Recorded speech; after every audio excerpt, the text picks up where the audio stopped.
This week on Music Worth Buying, we're going to be discussing the final studio album by David Bowie. Blackstar.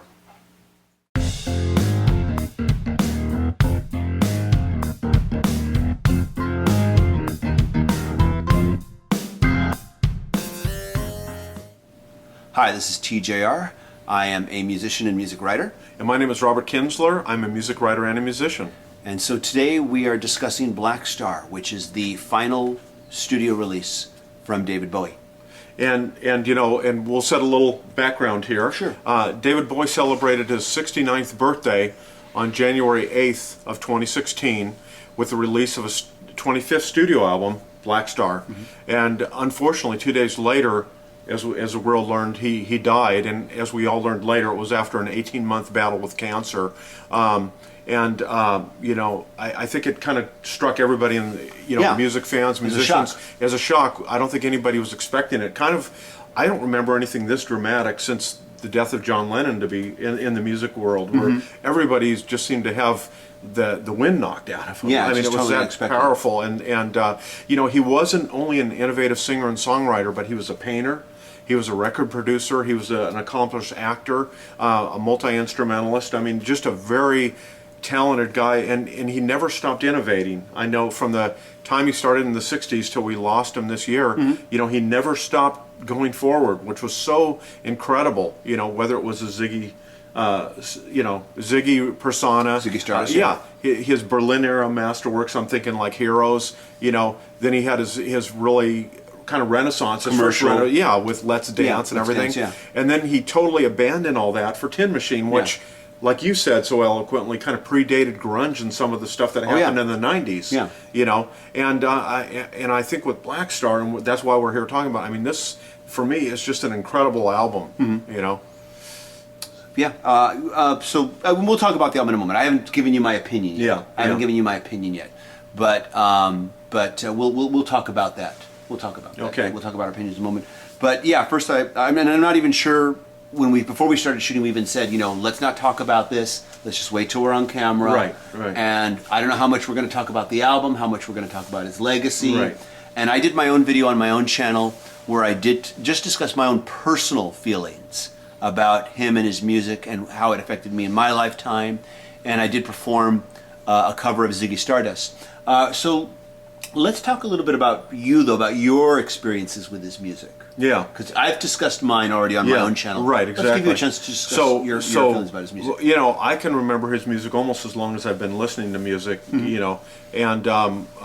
I saw him for the first time after I'd been a fan for a while. He hadn't performed in the United States in about 5 or 6 years, and he performed at the US Festival back in 1983. That was in May of that year, and that was out in San Bernardino, California, and it was part of a festival that kind of predated what we've come to know about Coachella. It was this massive bill with, he was the headliner, but it included Stevie Nicks, Joe Walsh. I saw this unknown band, some band from Ireland called U2 that played that day, and Quarter Flash, Missing Persons, The Pretenders. It was a great festival, but Bowie headlined, and it was really jaw-dropping for me. I mean, U2 and Bowie to me make that day memorable. His performance was just astounding. I mean, he was doing his hits like Let's Dance, but he also did Heroes and Ashes to Ashes and Fashion, some of these other great songs, and even there I think I recognize that this is a guy that can do, he can do soul, he can do electronica, he can do pop, he can do experimental, rock and stuff. He kind of always has been able to move from these different genres and these personas, and really it's not like anybody's really ever copied him. He's kind of always remained this unique artist, It's funny, I was thinking about this because when I discussed Bowie on my own channel, I talked about, I said, I talked about how he's, aside from one tour where he did a deliberate tour of hits, where he asked audiences... I think it was called Sound and Vision. He asked the audience to tell him what songs to do. Yeah. And this was when he was doing Tin Machine. Right. He did a separate tour solo. Aside from that, he's never gone on the nostalgia bandwagon. No, he hasn't. Yeah. He's always just... And I said, we've always talked about Neil Young on this show a lot as an artist who continues to challenge himself, continues to push his boundaries, continues to challenge his audience, and continues to not rest on the past and not go on the nostalgia bandwagon. On this show, I thought to myself, as I was saying that on my channel, I thought, why haven't we discussed Bowie in the same I know. way on the show? The reason is there were no new, until the next day, Right, last year right. there were no new releases Right. from the time we started this channel. Right, there was exactly. this long hiatus where he put Like 10 years or he didn't so, put anything I out think. Yeah. because he was dealing with health issues. Health issues, as Yeah. as we know now. Yeah. And so that's why there was nothing. And when the next day did come out last year, I did my own track by track review of the album on our channel at the time. That channel is gone now. And so that video is not even available anymore. I'm thinking I might repost it Yeah, and I here. think you should. I think you I'll should. repost it here. Yeah. There's a track by track analysis of it. Now, we're not going to go track by track. We're Yeah. just going to discuss the album. Yeah. Now, I can because kind I of, think we're both, for my part, I've only been, it took me a couple days to get the album. I did want the physical copy because I wanted the lyrics and all that stuff. And I know we held it up a little bit, but this is and it's very prophetic. I mean, unfortunately, it is. The title and everything about the artwork is pretty dark. Yeah. As a matter of fact, all the lyrics are in this jacket, but it's hard to read them. But this album, I've just been kind of letting the songs wash over me. As you know, that's kind of what I like to do before. And then just earlier today, prepping for the show, I did begin reviewing the lyrics just on the printed page. But just the music and the sonic landscape that is painted here is just breathtaking, I think. And it may take more time to say, hey, this is a better album than I thought, or maybe it wasn't quite as strong. But my initial impression is that this is going to be one of the best albums of this year. And it's just it's a phenomenal achievement that here's an artist dealing with these health issues nearing the age of 70 and still breaking this kind of ground. I mean, if I had to do a one-sentence overview, I'd say it was like the best of what Steely Dan and the best of Radiohead and how they've mashed that together with the things that maybe Bowie has previously done in his various incarnations. Okay. And so obviously the album, and the thing is, we did not, like I said, did not discuss what we thought of the album prior to getting on camera together. You were initially hit, I think, much stronger than me. When I first heard it, I'll be honest, and it's funny, someone's asked me now, before coming to shoot this, you're going to give it a good review, right? Because, I mean, he died. And I was like, well, the fact that he died is not going to affect what I think of an album. Right. I'm going to look at it. I'm going to look at it as, what if he hadn't? I mean, what if he hadn't died? Right. Would I say anything different? And so I've tried really hard as I've listened to the album not to let that play into it, to just listen to it on its own merit. And I don't. But it has become difficult to do that. Now I'll be honest. When I first heard the advanced singles prior to the album's release, when I first heard Lazarus, you're right. I was really impressed with that track, I'll admit. When I first heard Blackstar, I was very off-put by it. And I think it was and it's a 10-minute track. Right, exactly. And what I realized is I had trouble absorbing the first part of that. It's 3 sections. Yeah. The first part of it, we've got that off-kilter drum beat that seems to be deliberately off. And I know it's deliberately off. It is deliberate. Because, I mean, David Bowie knows, he knows, if you want a drum track to sing smoothly, this is how you do it. But he doesn't want it to sing smoothly. He wants it to create this tension. And that, I'll bet, I said, okay, I know he's doing this deliberately, but I don't like this. At first, that's what my thought was. And then you get to that middle section where it's really beautiful. And I said, okay, I like this part. And then the second section is the same as the first section, except now the drums sync smoothly with it. So I can't help but feel there's some sort of musical message within that. And I was going to say, he's probably trying to do something with the lyric. I don't know. Obviously, he's not really done any interviews, as far as I know, for many years and stuff. So I think it's almost up to like the listener to get what they want out of it. But there is some real powerful imagery in the lines, and I don't. In that first section, it is a little hard to hear him because of the effects on his voice and stuff. But there's that whole thing where he talks about the women, I think, being executed, or that one thing, and just some powerful imagery that kind of hits you with the music that's both beautiful and jarring. I think. And there is, and that's where I think his skills and power as an artist come in, because I think in the hands of somebody less, this might be a train wreck. But I think there is a real power to this where you go, it intrigues you. You go, I want to keep listening to this. I know I'm going to hear more things out of it on a 5th listen than I did on a 1st listen. As I listened to the album a few more times, then slowly I began to understand the song Blackstar better, especially that first half. I began to sink into it. But the very first time I started to hear it, I was actually watching the video for it. This was prior to the album, and my first thought was, this song isn't doing it for me. like I said, first impression. It is now. I'm starting to understand it better, and I had a feeling that maybe it might take more listens for me to start to understand this. And I say this to listeners who maybe haven't heard it yet, because we've always said, it takes. I always say wait at least 3 times before you make a judgment call on a song, and in this case, like I said, maybe even a little longer, especially with a track like this. Now, to me, there are some really strong tracks on this album, like Lazarus. I Can't Give It All Away, the closing track. Right, yeah. To me, the closing track is probably my favorite. Strongest contender for a radio hit. Yeah, exactly. Of this album.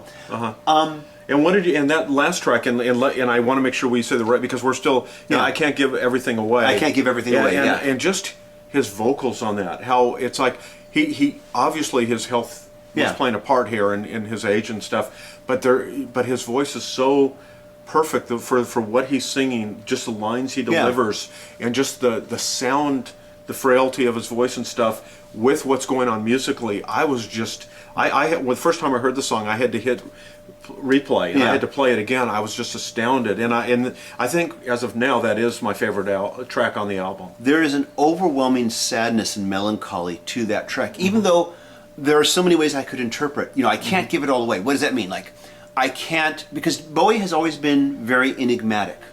Like you said, he's managed to keep he has a personal life that we as the general public don't really know about. Yeah, we don't really know. He doesn't give a lot of interviews. When he does, he doesn't talk about his personal life. His personal life has pretty much kind of stayed out of the media. He's managed to perform this really you don't rare see him feat. on some of these dumb tabloid shows. You just never have seen him on there. He's managed to keep that off the grid and make it all about his music, his performance, and his performance art. Which is his live performances are a part of too. They're part of the performance art. But he's managed to keep that separate. So when he's saying I can't give it all away, maybe he's talking about, I can't tell you everything about myself and my songs. I can tell you something, but I can't tell you everything. But maybe I'm totally wrong with that. Yeah. And the thing is, I was about to say, I have heard, and with a lot of, in the case of David Bowie, I always hate when people say, well, I've heard. What's your source? I always say, what's your source? You've heard. What's your source? People are always telling me, I've heard. Well, I just heard it somewhere. A friend of a friend told me. I read it somewhere online. Yeah. But the thing is because David Bowie has been so enigmatic, all I can say sometimes is I've heard that when Bowie sometimes is working on his songs that he cuts out words sometimes from magazines, newspapers and stuff, shakes them up in like a jar or a bowl or something, and then just starts pulling them out randomly and just seeing what sparks ideas in his heads. Interesting. On one hand you could say, well then, his lyric could mean anything. And they could be meaningless too. You could be really cynical about it. On the other hand, you could say those words spark something subconscious and bring something out that he otherwise wouldn't say. Right. Maybe somewhere that he wouldn't have gone any other way. It just depends on how you want to, whether you want to be cynical about it or whether you want to be more positive about it or somewhere in between. So I could sit here and try to examine these lyrics, and I've heard that a lot of, I've read where some online critics, but I've actually read what they've said, where they're saying, this album obviously revolves around his death. And, well, considering that he knew he had health issues, how could it not? Right. But to what extent is anybody's guess. Yeah. Unless somebody close to him comes out and sheds further light on that, I don't think we're going to know that. Yeah. And I don't even know if anybody other than maybe his wife or his children or they might say something. Who work closely with him. But I think like you said, even if you put yourself aside from the tragic events of his passing and that kind of thing, I think this album, because there were quite a few reviews that were published like the day or maybe the day after. And they were pretty much all glowing. So they were actually published, and that you can read them online before the world knew that he was gone. Passed away. So, and I think a lot of and those were some of the reviews that after I had made up my own mind, I read a few of those and I said they're pretty much right on. Like the energy. There's there's a lot of saxophone from Donnie McCaslin, and hopefully I pronounced his name right.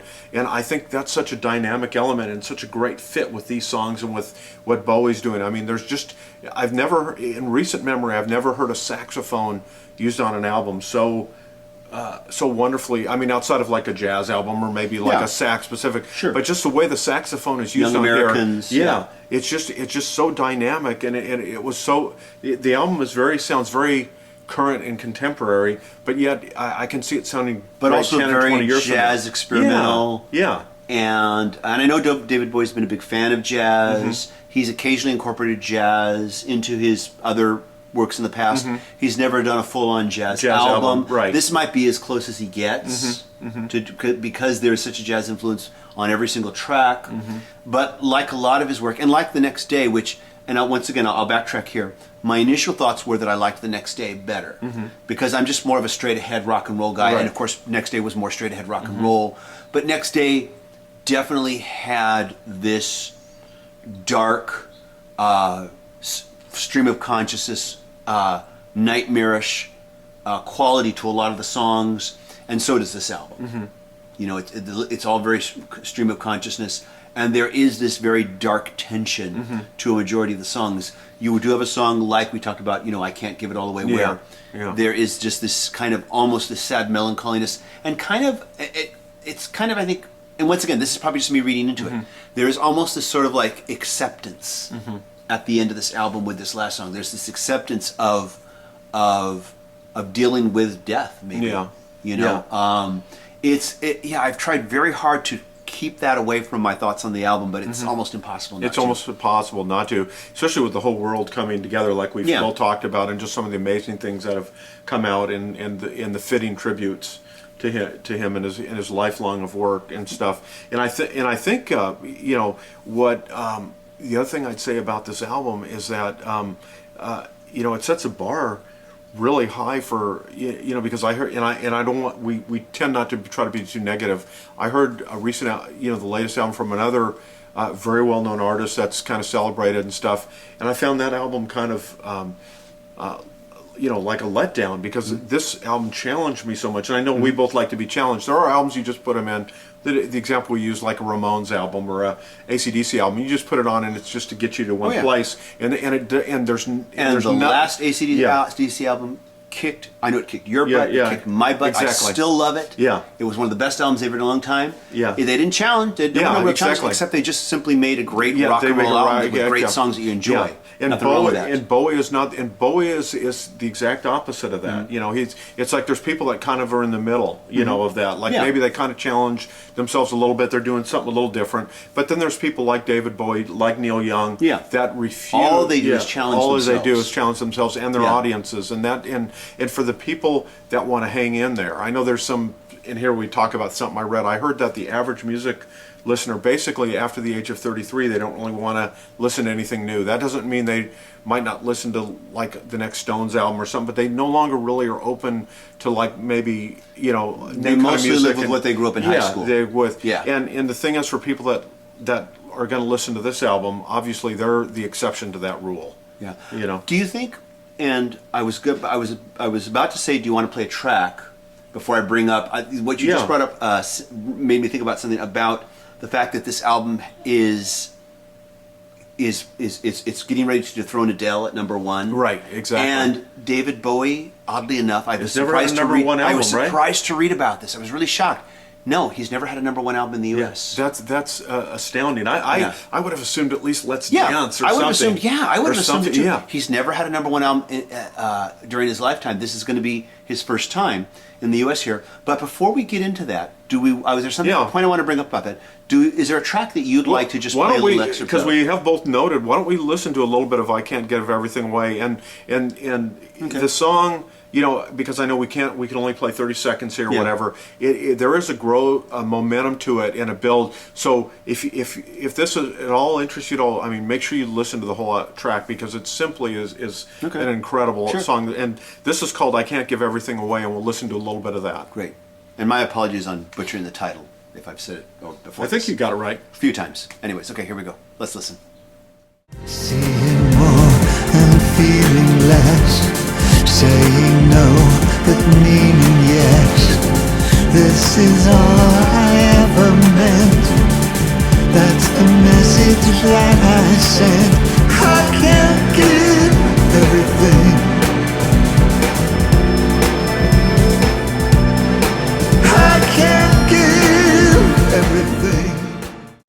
Okay, and so that's a little bit of I can't give everything away.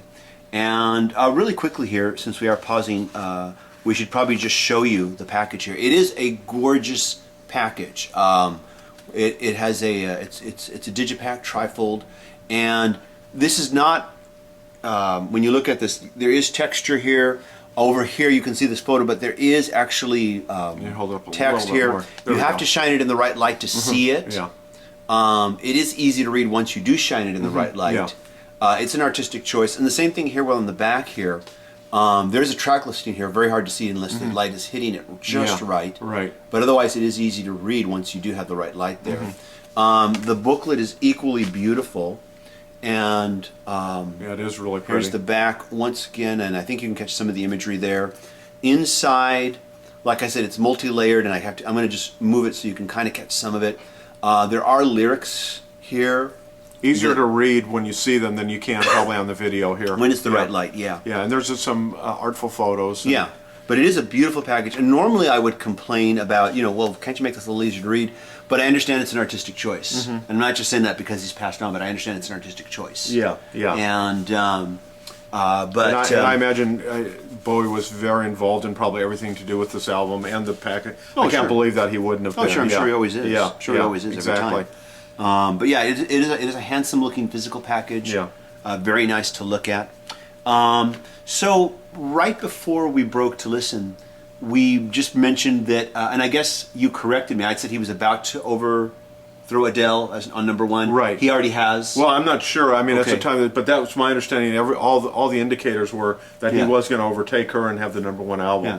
And Yeah. now, prior to this, his best-selling album was his previous album, from what I understand correctly, was The Next Day. Right. And part of that was probably created, I mean, it was a good album, but I think a lot of it had to do with the fact that there was this long absence where there was no music from him. So there's this real sense of scarcity, something new. We haven't had anything new from him in quite a while. Right, exactly. In a long time. So, yeah, fans were hungry for it. And, but with this album, I have to ask the question,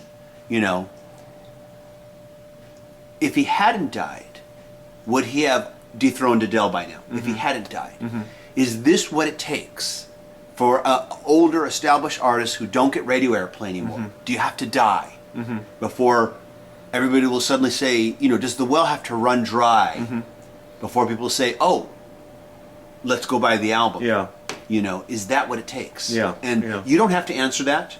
But it's just something I just want to put out there. Yeah, and it's good, I think, for everybody to think about it. I think we probably in our minds know how we feel about that. Yeah. And I'm sure the viewers do too. But it's a really good question to ask. Maybe the same part of that. I have to say, the Golden Globes were on Sunday, the same day that he passed away. Yeah. And the next day, when they had all the tabloid shows. Though entertainment shows, I typically don't watch them anymore because I used to watch them for the movie trailers. Now all you get is what the latest dress and who's wearing what and who's dating who that I could care less about. Yeah. And I wonder if they're going to have anything on David Bowie. And literally they had their Golden Globe coverage. They broke away and talked about Bowie for about a minute, and they put on their fake teardrops kind of thing. Yeah. And then they immediately went back to all the superficial nonsense. Nothing to do with what movies are the best and what movies might be artistic and this and that. And it's like, what this album for me did, listening to it, is if I need that, because I do listen to a lot of good music, like you do. It's just that, there is still a place in the world for great art. Yeah. And Bowie, from his first albums in the late 60s, here through 2016, never stopped, I think, trying to remind us, like, hey, it is important, to do good music, to try to do something creative and original and something that hasn't been done before. And that's something I very much respect about him, even if I don't necessarily like every song he ever did. Yeah, sometimes it's better to challenge yourself and have some missteps along the way. At least have some interesting missteps. Yeah. Rather than just do what's expected. And I said that same thing about Neil Young. I haven't liked necessarily every album he's done. Yeah. There's some, and even when he did the blues album, I mean, I'm a blues fan. I don't think that was one of his finest hours, but I think it's great he did it. Yeah. There's nothing wrong with it. I mean, working with big bands like he has, just going solo acoustic, doing the hard grunge stuff with Crazy Horse. And David Bowie, has done that, but even maybe more dramatically, because how he's pulled in fashion and all the other things that he's done. Yeah. You know, so I think that, you know, if this is the last album, and it may not be. I mean, apparently he had finished some demos and some other partial recordings prior that he was working on for another album that he planned to do. He was beyond intending to follow up. He thought he had a little more time to do it, and so we may yet see some. I was about to bring that up. Yeah. We probably will see some posthumous release, if I say that word right. Yeah. Releases, maybe some rough demos, maybe alternate versions of this album. I'm sure we're going to be seeing, you know, stuff from the vault. Yeah. I'm sure we're going to be getting some things just like we do with Jimi Hendrix now. Yeah, like every couple of it's years. great. And I think fans are going to like that, because Yeah. this is an artist I think, you know, I think you said it on your solo, Mm-hmm. you know, kind of tribute to him. I myself have to admit, I'm not familiar with Not very well everything, with no. everything he's Yeah, not done. everything. I've listened to a lot, not yeah, everything. yeah, exactly. And now this has reminded me I do need to go back and really listen to everything he's done, you know, and very carefully. So like I have with Blackstar, and Yeah. because this album is just it's reminded me how talented and unique he was in the musical universe, you know. It sounds like you're giving some closing thoughts. Yeah. So I'm going to give some closing thoughts for me. I'm still living with this album. It is. I'm not saying it's a bad album. I think it's a good album. At this point, I probably like The Next Day better. This is a very enigmatic album, and it's a challenging album. So maybe that's why it's taking me longer. I'm a little more Neanderthalic than you. You know, I'm a little bit more caveman than you, and I take a little longer. It's all that Radiohead I've been exposed to and stuff. I take a little longer to get the art stuff, but I have a feeling I'm going to feel, like you said earlier, I'm going to feel differently about this album a year from now than I do now, as I live with it. It's very enigmatic, and in a way, that's kind of a great way to close his career on, as opposed to like a more solid rock and roll album like Next Day was. That even though this is not where he wanted to close it, in a way, because he has been so enigmatic, because he has, you know, he's kept his personal life so close to where we don't really know anything. All we know is the persona. And the various personas he's had, and he's been this rock and roll chameleon. All we know is these personas he's had over the years, and what he's allowed us to see, and the performance art. And he's kept it about the art, Right. not about the personal life. And a lot of today's pop and hip hop stars could learn something from Yeah, that, yeah. and try to get that, you know, make it more about your performance and your art. Yeah. Well said, in an excellent way. And so, I think. in a way, this is a great close. This is a good album to close on, because it is as enigmatic as he's been through his whole life, and that's all I'm going to say. Yeah, yeah. Well, I think it's an important album, whether people love it, hate it, or indifferent. It's an important album, and I think it's you know, and I think there's no doubt that Bowie is one of the most you know, important and best, you know, rock artists of probably any generation. You know, I mean, I know you have the Beatles kind of up here, but then when it comes to that next tier, or the artists that are right up with that, I think Bowie is definitely there. And I think this, you know, and to have such a long career like he did, you know, stretching across 5 decades, and literally go out with as much power and you know, just interest and love of music as he did going into it. You know, that's to be celebrated. Does say something, and it's a shame we're not going to get any more. But it's time now. If you're like us, you haven't. You know, I know there are some fans out there that know the whole catalog intimately. Neither of us are going to pretend like we are. We do know we both have listened to a good chunk of his catalog, each between the two of us. But it's time for us now, people like us, to take the time and explore the rest of that catalog, and, you know, get that into our heads. Exactly. And live through that too.